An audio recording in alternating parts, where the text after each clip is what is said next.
IIT jam exam 22 के लिए अगर आप प्रिपरेशन स्टार्ट कर रहे हो तो आप ज्वाइन कर सकते हो अनअकैडमी का न्यू बैच, जो कि आपका 15 फरवरी यानी कि आज से स्टार्ट होने वाला है। लिंक मैंने वीडियो के डिस्क्रिप्शन में मेंशन कर दी है। ये आपके लिए यूज़फुल इसलिए रहेगा क्योंकि एमएससी के बाद आपको किस स्टेज पे जाना है उसके लिए आपको एक वे मिल जाता है जैम एग्ज़ाम को क्लियर करने से, जिसकी प्रिपरेशन अनअकैडमी पे आपको फ्री में बैचेस भी मिल जाएंगे उसी सिलेबस के अकॉर्डिंग। अनअकैडमी पे जो न्यू बैचेस स्टार्ट होते हैं ऑनलाइन कोचिंग के, वो आपकी ऑफलाइन कोचिंग से काफ़ी बेटर होते हैं अगर उनका कंपैरिजन करते हैं प्राइस के अकॉर्डिंग भी। एंड आपका जो टाइम मैनेजमेंट है ऑनलाइन बैचेस में वो काफ़ी अच्छे से हो जाता है क्योंकि आपका टाइम बच जाता है एंड उस टाइम को आप अपनी सेल्फ स्टडी में लगा सकते हो।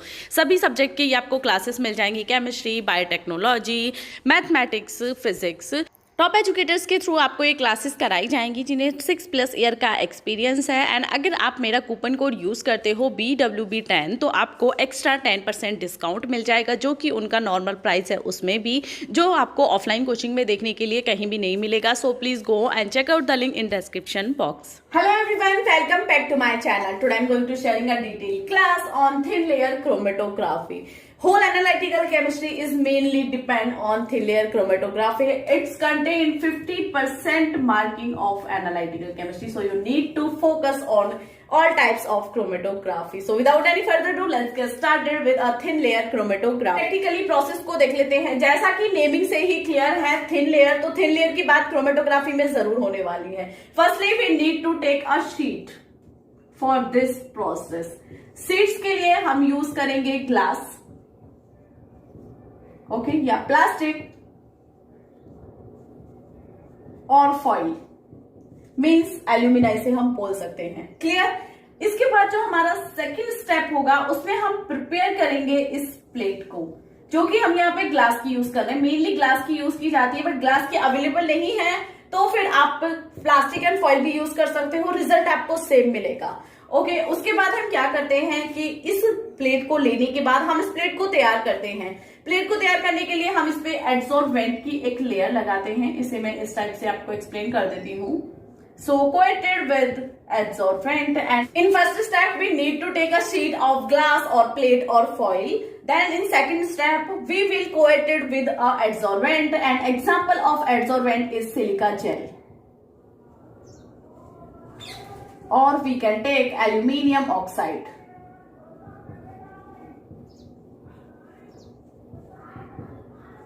Clear? Then after this step plate is ready with adsorbent. Okay, then in this step we will put a sample injection. In third step we just put a sample. Sample हमको capillary tubes के through put करना है, directly हम उसे put नहीं कर सकते हैं। कैपिलरी एक्शंस के थ्रू ही आपका जो सैंपल है वो पुट किया जाएगा या ड्रॉ किया जाएगा प्लेट पे। फॉर एग्जाम्पल कैपिलरी ट्यूब्स के थ्रू हमने सैंपल को इंजेक्ट कर दिया। सैंपल को पुट करते टाइम आपको मेनली फोकस करना है कि जो स्पॉट्स का साइज है वो कितना है, उसमें डिस्टेंस कितना है। ये सब जब हम प्लेट की प्रिपरेशन में आगे नेक्स्ट स्टेप में आपके साथ शेयर करूंगी तो ये पॉइंट्स वहां पे आएंगे। क्लियर हुआ? सैंपल को हमने इंजेक्ट कर दिया। अब इसके बाद क्या होगा कि हमें हमारी जो प्रोसेस है, जो एनालिसिस है ना, वो कंप्लीटली विजिबल हो जाएगा। मे बी वो डिफरेंट कलर्स में हो, मैं यहाँ पे आपको डिफरेंट कलर्स में विजिबल बता देती हूँ। देन यहाँ पे आपको इस सेक्शंस को जो देखना है, इस सेपरेशन को जो आप देख सकते हो, वो इसे सिर्फ अंडर यूवी लाइट देख सकते हो। यानी कि अगर आपको इस सेपरेशन को देखना है, कैसे स्पॉट्स विजिबल हुए हैं एंड क्या प्रोसेस हुई है, तो वो आपको अंडर यूवी लाइट देखना है। एंड यही आपका टोटल TLC क्रोमेटोग्राफी का कॉन्सेप्ट है। जब आप इसे प्रैक्टिकली करते हो तो ये कैसी होती है, अभी ये मैंने आपको सिंपल से सिंपल वे में बताया। जब आप प्रैक्टिकल अगर करोगे या जिसने किया भी है उसके लिए काफी सिंपल होगा एंड उन्हें समझ भी आएगा। एग्जैक्टली मैंने सेम प्रोसेस शेयर की है, बट अभी थ्योरी मैंने आपको जो बताई है सेम आपको थ्योरी में लिखनी है। अगर आप नोट्स की बात करते हो, नोट्स की लिंक वीडियो के डिस्क्रिप्शन में है, आप वो भी चेकआउट कर सकते हो। तो ये प्रोसेस हो गई आपकी थिन लेयर क्रोमेटोग्राफी की कंप्लीट प्रोसेस होती ये है। बट इसमें आपके काफी पॉइंट्स आ जाते हैं। आप जो कि फर्स्ट पॉइंट आता है प्रिपरेशन ऑफ प्लेट, इसके प्रिपरेशन कैसे करनी चाहिए, क्या पॉइंट्स को आपको फोकस करना है, उसके बाद आ जाती है कि कैपिलरी ट्यूब्स के थ्रू जो आपने सैंपल का इंजेक्शन किया है उसके लिए प्रोसेस क्या थी, किन बातों का आपको ध्यान रखना है। देन थर्ड आ जाता है कि आप इस एनालिसिस को देख कैसे सकते हो। सो ये 3 पॉइंट्स हैं एंड उसके बाद आपके थिन लेयर क्रोमेटोग्राफी के डायरेक्टली एप्लीकेशन है एंड आपका टॉपिक कंप्लीट हो जाता है। So now move on to the first point which is preparation of plate. So we will take a plate coated with a adsorbent. Then thickness of coated adsorbent is mainly depend on our preparation of plate. So we will need to take up it into between 0.1 to 0.25 mm for analytical process. यानी कि आपने plate ली, उसपे आपने, मैंने आपसे बोल दिया जो आपकी प्रोसेस थी कि आपको इसे कोएट कर देना है स्टेशनरी फेस के साथ, बट इसकी थिकनेस कितनी रखनी है वो आपकी प्रिपरेशन ऑफ प्लेट में आती है। तो वो आपको रखनी है एनालिटिकल प्रोसेस के लिए 0.1 से 0.25 mm तक कंप्लीट। इसके बाद जो आपका नेक्स्ट स्टेप होता है, आपने थिकनेस कर ली प्लेट को प्रिपेयर करने के लिए, देन आपको क्या करना है, इस प्लेट को ड्राई करना है। ड्राई हम ओवन में करेंगे एंड जिसका टेम्परेचर हमें रखना है 110 डिग्री सेल्सियस।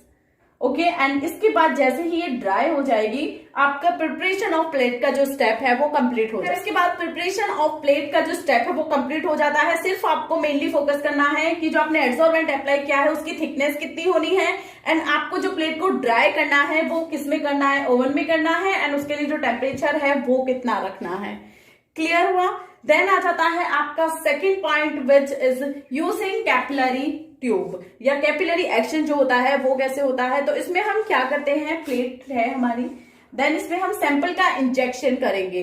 बट अब इसमें पॉइंट आ जाता है कि सैंपल का जो इंजेक्शन है वो कैसे होना है, कितनी दूरी से होना है। तो इसके लिए हमें मेनली फोकस करना है कि जो उसका डिस्टेंस है एजिस से वो आपका 1.5 cm का होना ही चाहिए अगर आपको कंप्लीटली एंड अच्छे एनालिसिस के रिजल्ट देखने हैं। तो कोशिश करिएगा कि वो हम क्या करते हैं कि एजिस से पास ना हो, इस एजिस के भी, इस एजिस के भी एंड इसके भी। तो हम यहाँ पे इसे मिड में पुट करेंगे। स्पॉट्स को जो हम सैंपल एक्सचेंज करेंगे वो हम काफी एजिस से दूर करके करेंगे एंड उसकी अगर हम एक्यूरेट बात करते हैं तो वो 1.5 cm होगा, यानी कि सेंटीमीटर।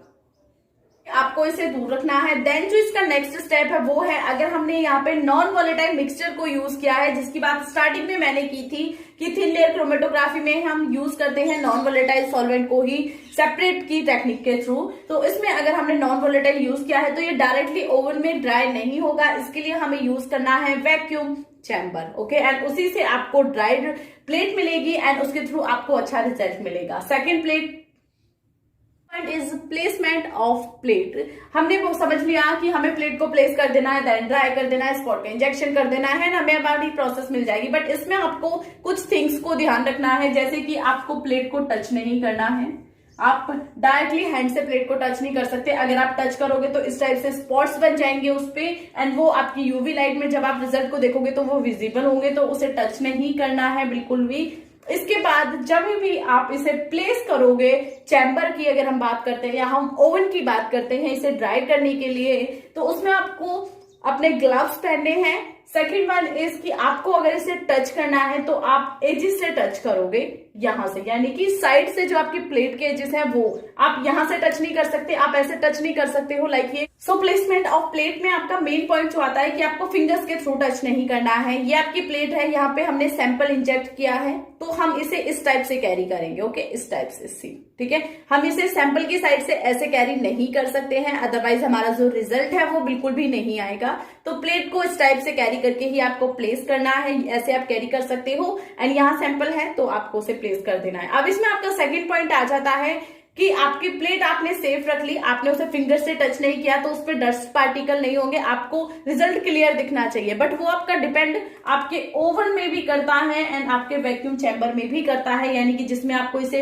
पुट करना है वो कितना क्लियर है, वो कितना साफ है। तो इसके लिए आपको कोशिश करनी है ओवन में अगर डस्ट पार्टिकल्स है उसे आप क्लियर कर लो। मे भी कुछ ऐसे पार्टिकल्स हैं जो आपको आपकी आईज से नहीं दिखेंगे, तो वो अगर होते हैं वहां पे तो वो आपके रिजल्ट को विजिबल नहीं होने देंगे। सो इसमें आपको ध्यान रखना है मेनली कि आपका जो ओवन है और आपका वैक्यूम चैम्बर है, कोई भी जो भी आप यूज कर रहे हो वो साफ होना चाहिए, क्लियर होना चाहिए, उस पर कोई भी डस्ट पार्टिकल ना हो। मे बी डस्ट पार्टिकल है, कुछ पार्टिकल्स हैं जो आपको आपकी आईज से विजिबल नहीं होंगे, तो उसमें आपको रिस्क नहीं लेना है, क्योंकि अगर यहाँ पे डस्ट पार्टिकल है तो वो आपकी प्लेट पे विजिबल होंगे, एंड प्लेट पे विजिबल होंगे तो आपका एनालिसिस जो है वो सही तरीके से होगा ही नहीं। तो इसके लिए आप यूज भी कर सकते हो जो टेक्निक मैंने यूज की थी, मतलब हमारे टीचर्स ने हमें बताया था। तो उसके लिए आप कोई भी पेपर यूज कर सकते हो, आप फिल्टर पेपर ले सकते हो, एंड उसके बाद इस प्लेट को इस टाइप से इस पे फिक्स करके रख दीजिए। इससे क्या होगा, अगर कोई आपका डस्ट पार्टिकल है भी तो वो आपकी प्लेट को डायरेक्टली टच नहीं करेगा एंड आपके रिजल्ट को अफेक्ट नहीं करेगा। तो ये इस टाइप से करके आपको प्लेस कर देना है और आपकी टीएलसी की कंप्लीट प्रोसेस इसी टाइप से हो जाती है। जैसे मैंने एक्सप्लेन किया है वो सेम वे है जैसे आपको प्रैक्टिकल कराएंगे आपके टीचर्स। मे बी इस वीडियो को आप बाद में देखो एंड आपके प्रैक्टिकल तब तक हो जाए तो आप कमेंट करके खुद बताओगे कि यस मैम ऐसे ही प्रैक्टिकल कराया था। तो कंप्लीट प्रोसेस प्रैक्टिकल की मैंने यहाँ पे आप सबके साथ शेयर की है, जितनी इजी लैंग्वेज में मैं शेयर कर सकती थी वैसे की है। तो इसके बाद अगर आपको नोट्स के लिए जाना है एंड आपको डिटेल में हैंड रिटन नोट्स चाहिए तो वो भी मिल जाएंगे, लिंक वीडियो के डिस्क्रिप्शन में है। उसके अलावा आई नो कि आपको कंप्लीट अगर वीडियो आपने देखी है, कंप्लीट क्लास को वॉच किया है, तो आपका टीएलसी का कॉन्सेप्ट क्लियर हो गया होगा कि एग्जैक्टली इस प्रोसेस में होता क्या है।